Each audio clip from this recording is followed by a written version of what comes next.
মসজিদে শুটিং করাই অভিনেত্রীকে গ্রেফতারের নির্দেশ।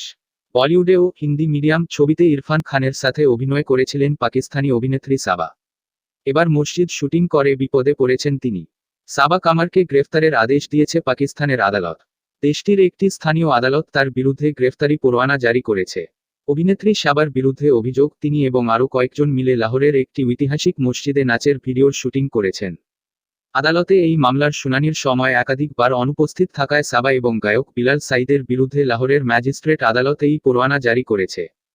গত বছর লাহোর পুলিশ সাবা এবং বিলালের বিরুদ্ধে পাকিস্তানের দণ্ডবিধির 295 ধারায় একটি অভিযোগে দায়ের করে। তাদের অভিযোগ, অভিনেত্রী এবং গায়ক লাহোরের ওয়াজির খান মসজিদে অশোভন কার্যকলাপ করেছেন। মামলার এফআইআরে বলা হয়েছে, তারা মসজিদের নাচের ভিডিও শুট করে সেখানকার পবিত্রতা নষ্ট করেছেন। পাকিস্তানের জনগণও এই বিষয় নিয়ে ক্ষোভ প্রকাশ করেছিল।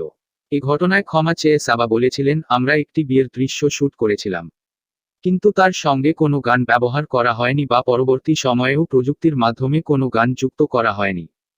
বলিউডেও কাজ করেছেন সাবা। 2017 সালে হিন্দি মিডিয়াম ছবিতে ইরফান খানের বিপরীতে দেখা গিয়েছিল তাকে। সেই সময়ে বেশ প্রশংসিত হয়েছিল তার অভিনয়।